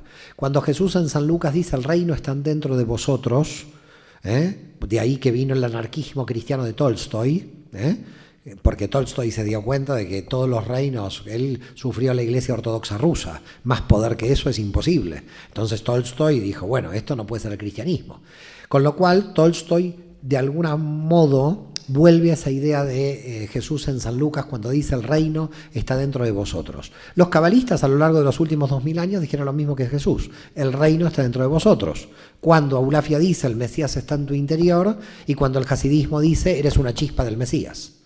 Y la teología católica que lo ha de alguna manera recogido es de Jardin, con la nósfera, cuando dice todo cristiano es parte del cuerpo de Cristo. Está hablando otra vez de la misma idea del reino de Dios. Así que totalmente de acuerdo con Weinreb, con Abulafia, con Jesús, con el Baal Shem Tov, en el sentido de que la cuestión mesiánica es una cuestión activa de cambio de conciencia. El Baal Shem Tov va a decir, el Tikkun Olam, es decir, la reparación del mundo, va a comenzar con la teshuvá de un solo hombre. Si tú cambias, empieza el cambio del mundo. No hay cambio del mundo primero si tú no cambias. Porque después están, digamos, los seres humanos desviados en el cambio del mundo antes de cambiar su nivel de conciencia, ¿no? Es decir, el que salva a los delfines pero le tira un plato al hijo en la cabeza. Claro. Yo la verdad que si hasta que este no cambie, salvar a los delfines me parece que está bien, los delfines lo agradecerán, pero en realidad el problema es que usted no puede hacer Tikkun Olam, una reparación, si no empieza a repararse a sí mismo. Así que yo creo que la cuestión empieza, el reino está dentro de uno, el reino empieza por uno, el Mesías empieza por uno. Por eso, a mi modo de ver, estoy totalmente de acuerdo con Kafka, cuando Kafka dice el Mesías va a llegar cuando ya no lo necesitemos. Claro, porque si ya llegó, ya no lo necesitamos, por eso llegó. Bueno, Kafka es Kafka, ¿no? Y esto es lo más positivo de Kafka. No lean lo demás porque se pegan un tiro. Si alguien lee Kafka a las 6 de la tarde el día domingo, se acabó, se suicida a la media hora. Yo no recomiendo Kafka, pero sí recomiendo analizar esta idea de Kafka. El Mesías va a llegar cuando ya no lo necesitemos. Es que tiene que llegar cuando ya no lo necesitemos. Cuando el final de los tiempos es que cambiemos nosotros el nivel de conciencia. Ese es el final de los tiempos. Sí. Hola, María. Hola. Una pregunta. De lo que decías antes de tu alumna de los 4 años, yo quería saber si también es la opción un poco la parte opuesta, es decir, que después de mi experiencia personal es mucha experiencia personal, muchas vivencias, que de repente en la cábala encuentro la explicación a muchos años. O sea, el estudio es posterior. No sé si... Sí, lo que pasa es que en la parte opuesta, digamos, yo creo que tú estás describiendo la línea media, no la parte opuesta. Porque en la parte opuesta están los volados de los psicotrópicos. Ah, no. Tenemos a los de la mente bloqueada y tenemos el veneno del sapo, el ayahuasca. Esta es la opuesta. No, tú estás en la línea media, no estás en la opuesta. ¿Sabes lo que es la opuesta? En la opuesta tengo miles ahí. En la espiritualidad tenemos más de la opuesta que las bloqueadas. Yo con las bloqueadas me llevo bien porque debato, pero con los volados, ¿cómo los bajo? No, en serio, a ver si queda claro. Al bloqueado tengo esperanza de desbloquearlo. Al volado es muy difícil bajarlo. No, en serio digo. Porque además en la espiritualidad la tendencia es a que volemos todos, yo también. Entonces el problema que tratamos los volados, la tendencia más problemática de la cábala es lo que llamamos el espiritualismo radical. Es decir, el problema de la espiritualidad no está en el bloqueo mental. Ese sería el menor problema, ese extremo. El mayor problema lo tenemos del otro lado. Del otro lado empiezan a aparecer, el hombre no llegó a la luna, empiezan a aparecer, me tomé la ayahuasca y vi a Dios hecho hombre, empiezan a aparecer y tenés que controlar. Y simbólicamente son contenidos reales que se tienen que traducir en términos racionales. No sé si me entiendes. Es decir, cuidado, lo intuitivo como símbolo es potente. Pero si queda en el símbolo, estamos ante un problema. Si queda ahí, si queda volado, porque está colgado. No lo puedo dejar colgando. Entonces, la problemática en el sentido opuesto, en la línea media hay gente en la línea media. En la línea media hay gente, pero hay que estar ahí en la línea media. La línea media es Dat, la conciencia es la línea media. Utilizo la mente para subir. Y entonces la mente me hace de paracaídas. Cuando yo subí tanto, puedo volver a bajar. El tema de la Kabbalah no es acercarse a la luz, es acercarse a la luz con gafas. Porque la gente que se acerca a la luz demasiado se queda ciega. Entonces, a mí si alguien me dice, bueno, cuando uno enseña Kabbalah, ¿qué enseña? A ponerse las mejores gafas. Porque la gente pide luz, no pide gafas. Entonces la gente va volando a la luz. Entonces vienen los cursos, y yo quiero luz. Y empezamos los 72 nombres y el Ana Bekoach todo el día y los 72... Y luz, luz, luz, luz. No, gafas, gafas, gafas, gafas, porque estás recibiendo mucha luz. Por eso cuidado con las meditaciones que no tienen gafas. Estoy meditando, y está volado el tipo, está colgando ahí y lo tenés que bajar. Bajar a alguien es muy difícil también, porque no sabe cómo regresar, no tiene el camino de vuelta.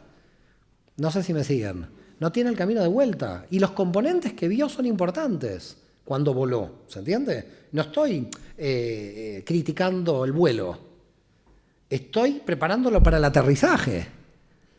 Porque en un momento que está volando se va a quedar sin combustible. Entonces le digo, te estás quedando sin combustible, no es que a mí me gusta volar, te estás quedando sin combustible, baja de ahí, está preparado la pista de aterrizaje, uy, ahora se me rompió el ala, ¿ahora qué hago? Ahora querés aterrizar, ahora empezó, ¿no?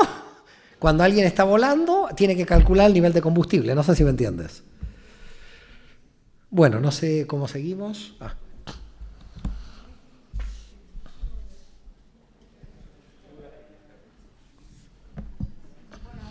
Llevo poco en esto de la Cábala, pero bueno, quería preguntar cómo o sea, si digamos que es como que hay dos mundos, ¿no? O tres mundos, ¿no?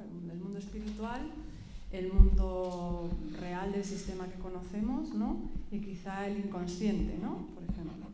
¿Cómo se integra, o sea, cómo se comunican esos mundos, ¿no? Porque si, por ejemplo, tú estás hablando del ego y el poder, pero eso es lo que funciona en el aspecto psicológico, ¿no? Y esto yo creo que, es decir, lo acabas de decir, ¿no? Que no se puede estar arriba todo el rato. Bueno, habrá gente que sí, pero que luego, yo creo que estos místicos seguramente luego a la hora de relacionarse con los demás, pues les costaría, ¿no? Pues porque, o sea, si te trabajas a ti mismo interiormente, esto está muy bien, pero luego a la hora de relacionarte en el mundo, vuelven a saltar yo creo, ¿no? Como los resortes psicológicos, inconscientes, y cómo, o sea, es como que yo veo que hay dos mundos y no sé cómo se conectan, me parecen como si fueran impermeables, y no sé si se pueden integrar o no. Muy buena pregunta, solamente que te la voy a complicar. Te voy a complicar la pregunta. No hay dos mundos ni tres, hay 10. La Cábala ve 10D. Cuando la Cábala está mirando el árbol de la vida hay 10D. Ahora, bueno, no, tú ambiciona un poco más. ¿Por qué te conformas con 3? No, es que si analizamos 3 te faltan 7. No te tenés que conformar con 3 porque hay 7, hay 7 más. Es decir, para la Cábala hay 10 realidades simultáneas que tienen sus propias leyes y que se tienen que conectar. ¿Cómo se conectan? Fácil, que esta mano está haciendo un trabajo en la que mi mente a esta mano le está diciendo que es correcta el trabajo de esta mano. Se conectan a través de lo que se llama la conciencia, Dat, y eso se estudia en el árbol de la vida. Todo el estudio de la Cábala en el árbol de la vida, que claro, eso sería un seminario. El problema de tu pregunta es cómo se conecta, y cómo se conecta es un seminario del árbol de la vida que lleva todo el día. Y es cómo se analiza cada dimensión, y esas dimensiones cómo se conectan entre sí. Entonces tenés la mente racional con la mente intuitiva. ¿Cómo se conecta? La Cábala lo explica. Tenés el inconsciente y el consciente en la parte racional. ¿Cómo se conecta? La Cábala lo explica. Esa explicación existe. No te la puedo dar porque sería imposible materialmente para mí dar una explicación de todas las conexiones. Porque en la Cábala hay 22 conexiones entre las 10 que son las 22 letras hebreas. Tendrías que saber las 10 dimensiones y las 22 conexiones. Y si lo sabes, se puede explicar. Sí, simultáneamente. Tenés que operar en simultáneo con las 10. El místico opera en simultáneo con las 10. Sí. Hola, ¿qué tal? Escuché un testimonio que habías dado sobre un rabino que había... un hombre de unos 91 años, no recuerdo su nombre, que había ido a Argentina y... Kaduri. Kaduri, sí. 94 años. 94 años. Sí. Fue mi primera aproximación al tema en estos días, ¿no? Que me lo habían compartido. Y me llamó la atención que le daban mucha importancia a la oración, a las oraciones y mantras que él decía, ¿no? Daba la sensación que el hombre en sí mismo era una de estas luces que tú cuentas. Y quería si nos puedes contar un poco la importancia de los mantras y este libro sagrado del que contabas, si se puede acceder. Sí, sí. ¿Cómo? A ver, acceder son mantras meditativos que están en hebreo. Donde se venden estos libros es en la librería de Mea Shearim, en el barrio ultra ortodoxo judío de Jerusalén, que si vas a ir, mejor ir con falda y bien tapada, si querés comprar el libro, ¿no? A ver si va con minifalda, la sacan volando, de ahí no consigue el libro seguro. En consecuencia, los mantras que utilizó Isaac Kaduri, en lo que yo conté ahí, son mantras que fueron diseñados por Shalom Sharabi, que fue un cabalista del Yemen del siglo XVIII, que nació entre 1720 y 1777. Voy a tratar de explicarte en líneas generales lo que son los mantras, porque son libros de 400, 500 páginas de mantras. Son muchísima cantidad de mantras, en 3 volúmenes, debe haber más de 1000 mantras. El mantra es un diseño donde se sitúa el nombre de Dios en cada una de las 10 dimensiones que estaba explicando justo aquí, y ese nombre de Dios marca una frecuencia de color y de sonido en la realidad de la energía. Es decir, que cada uno de los niveles operan en simultáneo como los colores. Así como nosotros podemos ver todos los colores, entonces estarían operando en simultáneo en un mantra, si estás mirando el mantra. Y cada mantra está diseñado para operar en una realidad de energía. ¿Me estás siguiendo? Es un mantra visual, sí, es un mantra visual. Es un mantra donde tú tenés que mirar. Es más, solamente con mirarlo estaría provocando un sistema. Es como mirar una obra de arte. Es decir, yo vi una obra de arte, me provoca y me está evocando. El mantra me tiene que evocar algo y el cabalista te está evocando algo a través del mantra. A mí lo que me sucedió con estos mantras es que cada vez que yo quería encontrar la lógica, que tienen su lógica, pero a mí me abría la intuición antes de yo explicarme la lógica. Es decir, me aparecían muchísimo material simbólico, de hecho, algún alma que me hablaba por ahí me ha aparecido a través del mantra, cuando yo lo que quería era poner la mente en el mantra, para entender el mantra. Cuando ponía la mente en el mantra, entiendes el mantra, porque los mantras están diseñados en subsefirots.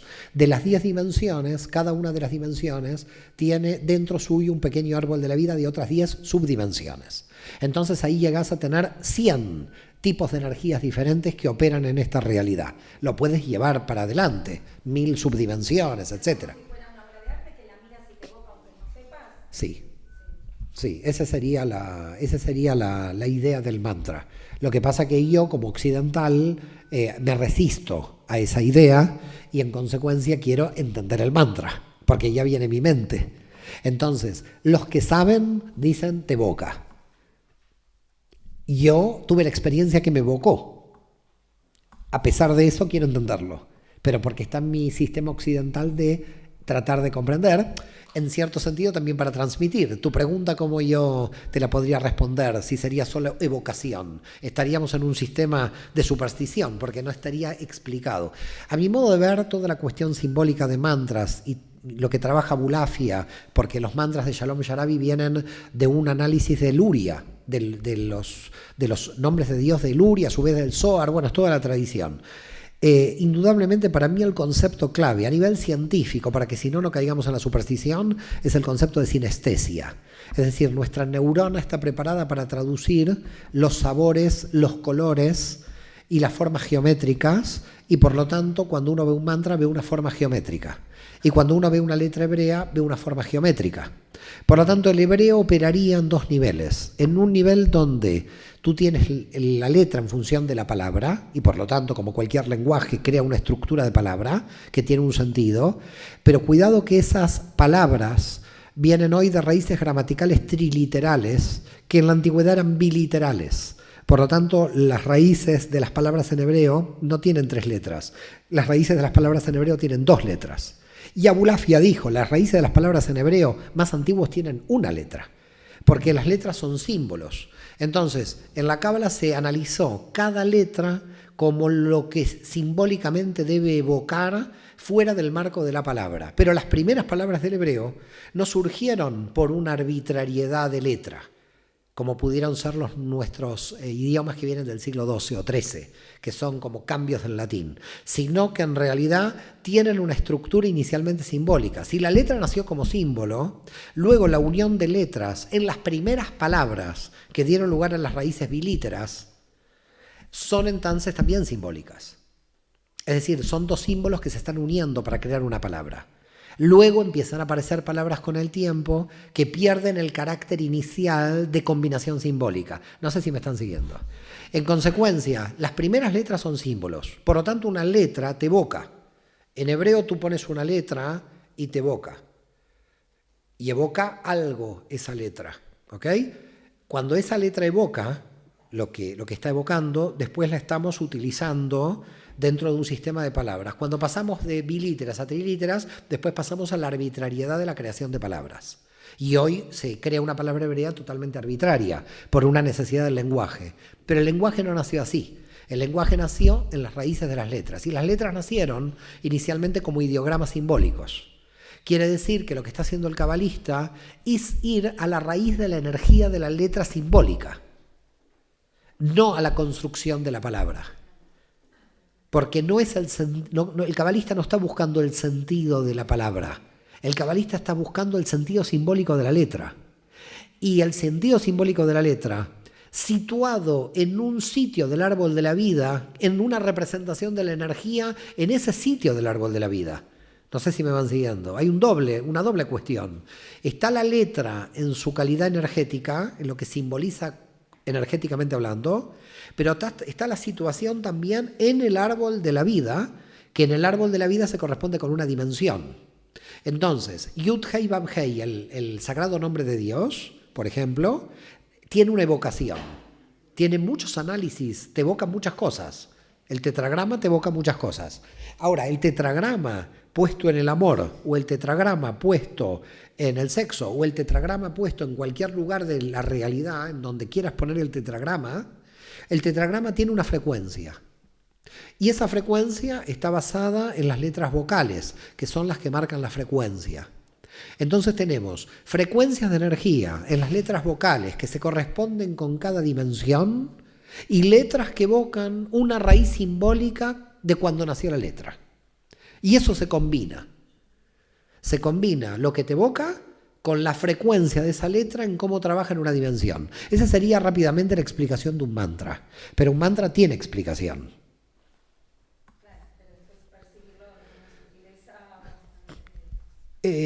La percepción no es tanto de una sutileza, sino que tenemos otro problema con los mantras. Son de percepción mucho más fácil. No son difíciles de la percepción. Lo que pasa es que los contenidos que entran a la mente a través de los mantras después no se pueden controlar. Por ese motivo digamos, la meditación en el mundo judío no está demasiado bien vista porque no sabes qué energías simbólicas se pueden volver operativas. Esto es como las cartas del tarot, es decir, de repente una carta dices, esto me evoca tal cosa, y entonces se mueve todo ahí. Bueno, la letra hebrea te puede evocar algo. Ahora eso que te evoca no lo puedes controlar. Entonces lo que puede suceder es que estás utilizando un mantra que estás descargando un tipo de energía simbólica que luego no la puedes integrar.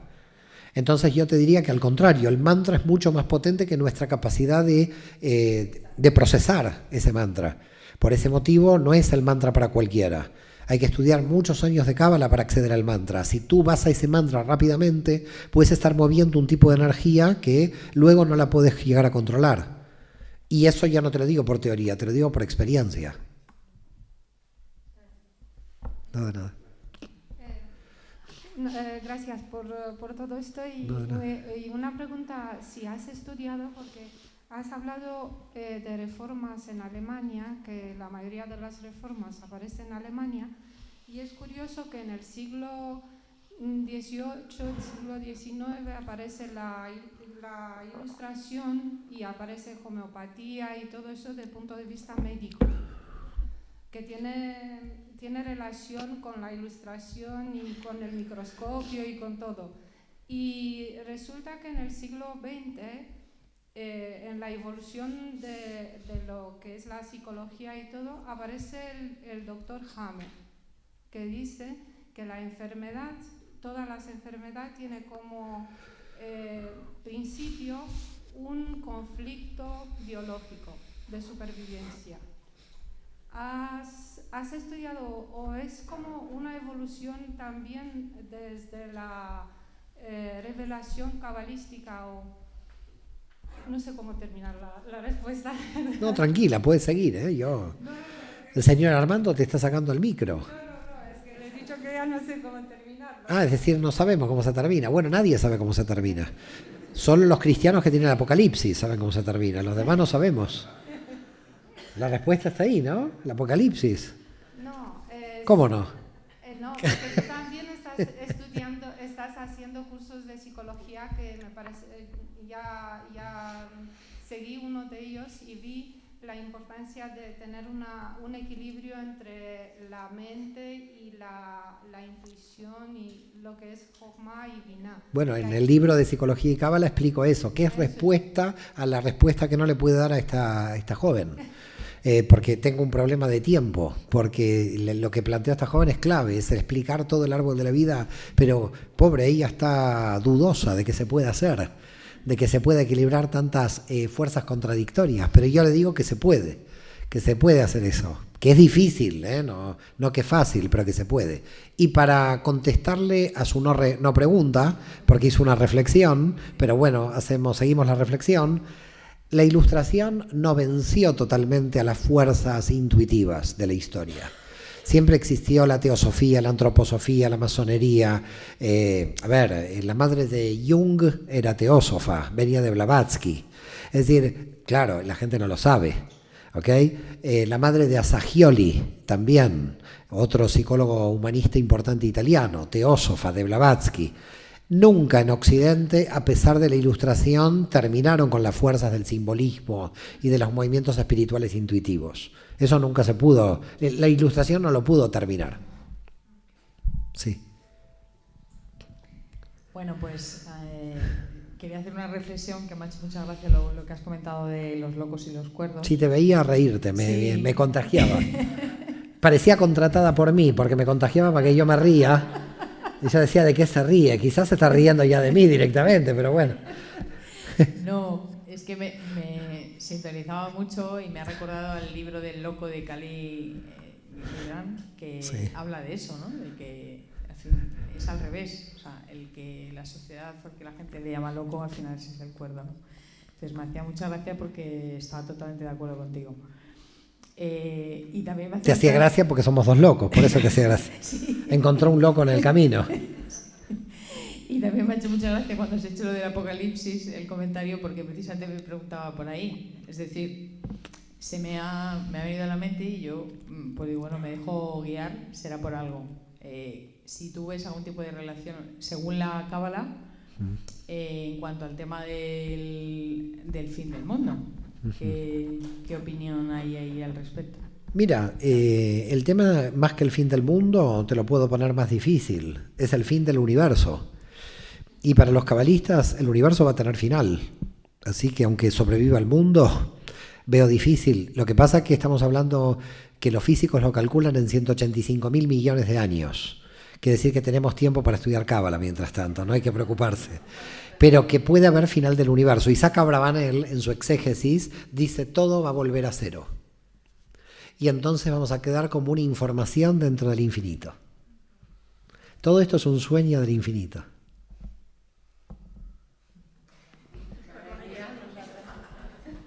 Así que está peor la chica, no si salvamos el mundo. Pobre, le hice desaparecer el universo ahora. Somos un sueño del infinito. Nosotros no somos real. Somos un espejo de la información del infinito que va a volver al infinito.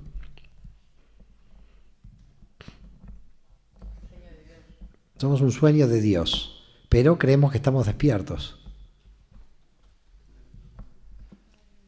Somos un sueño de Dios. Mejor que no se despierte. Si no el sueño... No sé si hay más preguntas. Mejor sí, que siga durmiendo. Sí. Dos cosas. Dime. Entonces, las letras hebreas son como si fuera una mantra, por eso tienen cada letra la manera específica de escribirla. Claro, pero no solo eso, sino que la combinación inicial de esas letras va a dar lugar a que esas combinaciones iniciales van a ser importantes a la hora de determinar las palabras que nacen. Te voy a dar un ejemplo, pero si no todo esto es muy teórico.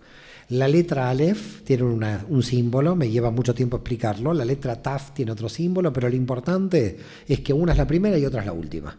Ya está, esto es lo primero que tienes que saber. La letra Aleph y la letra Taf. Yo pongo la letra Aleph primera, la letra Taf al final. Eso es una palabra en hebreo que es Ot. Y Ot quiere decir la palabra letra. Quiere decir que la palabra letra está compuesta con la primera letra y con la última letra. Quiere decir que cualquier letra, como letra, tiene toda la potencia de la primera a la última. A ver si queda claro lo que estoy diciendo. La palabra letra en hebreo se pone Aleph Taf. Se está poniendo la primera y la última. ¿Estamos de acuerdo? Y toda letra se escribe la letra Gimel. Entonces pongo Ot Gimel. Y si pongo Ot, pongo Aleph Taf. Ahora viene lo curioso. Si hago permutación, que es lo que hizo Abulafia. Porque si permuto, el orden de los factores no altera el producto. ¿Qué hace? Taf Aleph. Eso quiere decir célula en hebreo. Con lo cual, cuando cambias tu percepción a través de la letra, cambia tu célula. Porque la Cábala cree en lo que se llama biohermenéutica. Cuando tú piensas y cambias de idea, no cambia tu mente de idea. Cambia tu sistema biológico entero, porque se reprograma todo. Celularmente cambias. A ver si queda claro lo que está pasando aquí. Cuando alguien piensa no cambia de idea, cambia a nivel biológico. Porque les estás enviando a las células información del cambio. Y por lo tanto, para el hebreo, cuando alguien entiende una idea, está cambiando biológicamente adentro, se está cambiando a sí mismo. Entonces, cuando estamos debatiendo temas de Kabbalah, estamos cambiándonos a nosotros, ya no a nivel de conciencia, a nivel de biología, te estoy hablando. Imagínate solamente analizar Aleph Taf. Imagínate luego analizarlas todas las letras.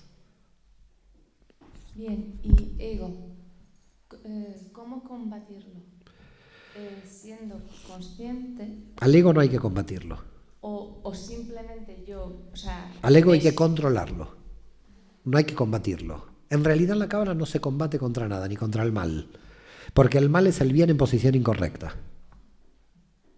No se combaten, en la Cábala no hay combate. Entonces estar en el medio no existe. En la Cábala no se combate contra nada porque cuando combates lo pones más fuerte. En realidad no lo combates, le das conciencia. En realidad en la Cábala desintegras, no combates. La luz no lucha contra la oscuridad, la luz ilumina. Siendo consciente. Claro. Pero yo no lucho contra la oscuridad, porque si lucho contra la oscuridad, soy oscuridad. La luz no necesita luchar. No, de nada. Hola, buenas noches. Me quedé enganchado con el tema de Shalom Sharabi. ¿Estos libros son conseguibles? ¿Se pueden conseguir? ¿Se pueden tener? En hebreo y en esa librería ortodoxa. Bueno, hay una librería por internet que se llama MySefer, sí, en inglés, y ahí se puede conseguir. Te lo pueden enviar, no sé, en Amazon no creo que estén los de Sharabi. ¿Pero son varios libros o es un solo libro? ¿Cómo funciona? No, Sharabi escribió muchos, porque Sharabi, ¿sabes lo que hizo? Voy a explicar más de Sharabi porque está apareciendo interés sobre Sharabi. Sharabi, él entendía de que no se podía seguir la liturgia mecánica. Y entonces realizó con toda la liturgia los mantras energéticos que le corresponden a esa liturgia. Dijo, la gente no puede orar sin saber qué energía está moviendo. Y por lo tanto, por ejemplo, de la festividad de la Pascua hebrea, hizo mantras de la festividad de la Pascua hebrea, mantras de Pentecostés, mantras del Shabbat, mantras, él tomó toda la liturgia hebrea y dijo, hay que entender la liturgia como sistema de energías. No como liturgia, pero la gente repite la liturgia y se queda con la forma y no sabe qué energías operan dentro de la liturgia. Yo voy a mostrar a través de los mantras, entonces tiene muchos mantras de todas las festividades litúrgicas para entender energéticamente y simbólicamente esa liturgia sin repetirla mecánicamente. Por eso tiene muchas obras Sharabi de mantras meditativos. Pero se consiguen, en Baisefer se consiguen. Bien, ¿puedo retomar la pregunta? Sí, cómo no. Entonces, supongamos el Shabbat. Yo no soy judío, pero tengo una... No sé, me gusta el Shabbat en sí. Entonces, me estás diciendo de alguna manera que viendo, visualizando esa meditación de Sharabi, se activarían los mismos mecanismos que explica todo el Shabbat. Sí, se activan esos mecanismos. Sí, se activan. Lo que pasa que si no tiene comprensión, usted está activando energía que luego no integra. Por eso los mantras son... Yo, por ejemplo, los mantras de mi biblioteca ni los toco. Cada vez que los toqué apareció algo. Apareció la información de que se moría alguien, de que un alma me decía una cosa, un montón de información. Yo me necesito bloquear para vivir. Respuesta a nuestra amiga. ¿Otra pregunta? Sí, las preguntas que quiera. Aquí estamos toda la noche, nos dejan toda la noche. El señor Armando, mira la cara de Armando. Esto es como en Pentecostés, la noche de Shavuot es esta. Nos quedamos acá en espacio ronda. Muy bien. Ya me dijo Armando, usted siga. No. Muchísimas gracias. Otra pregunta, con respecto al tema que hay mucho por internet, está gente muy respetable que habla de las meditaciones cabalísticas, ¿no? Que utilizan normalmente palabras compuestas, todo eso. ¿Qué recomendación nos daría para esas prácticas con la gente que no tiene una base judía, que no conoce las letras hebreas profundamente y todo eso? Yo creo que cada alma tiene su camino. Muchas gracias a todos. Muchas gracias.